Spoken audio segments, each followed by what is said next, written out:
Good day, this is my recently purchased Clifton K-Series guitar. For its price, sobrang sulit na sulit na talaga. Nagamit ko na to sa gig, but for the purpose of this video, papakita ko lang kung paano ko siya nakuha. No?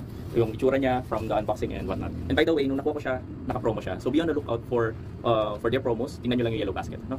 So, nung nakuha ko siya, sabi ko nga naka-promo siya, meron siyang kasamang strap. So, basic na strap. Meron siyang capo. May phone stand para kapag gusto niyo mag-Facebook Live or meron kayo tinitingnan na ports mula sa internet. Meron siyang pick guard.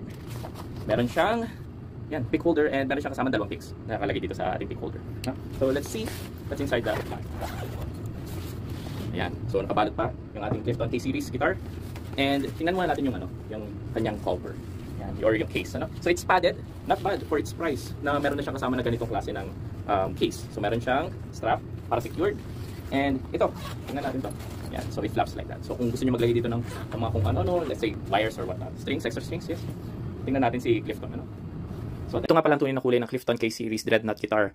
Hindi lang makita sa camera ng ayos dahil front cam kanina yung gamit ko, and this time rear camera yung gamit ko, at kitang-kita niyo yung kulay. Ang ganda talaga ng kulay, very rich. Ito yung headstock niya. Okay. According to Clifton, naka-bone nut na ito, and yan, naka-set up from the factory, pero ito pinihit ko pa ng konting truss rod, and yan, as you can see, mababa talaga. May truss rod na rin to, and stainless steel frets. Dito sa area na to, ang kanyang jack input at ang kanyang battery compartment. Para mapagana mo yung kanyang pickup, kailangan mo talaga siyang lagyan ng 9 volt na battery. Attention to detail, napaka-premium nung vibe kasi meron siyang balot na ganyan, And yung kanyang amplification, meron siyang bass, mid, treble, and presence. Tuner, phase, and volume. By the way, this model is their mahogany spruce. So, punta lang kayo sa Yellow Basket, piliin nyo lang. Meron pang isang kulay doon na available.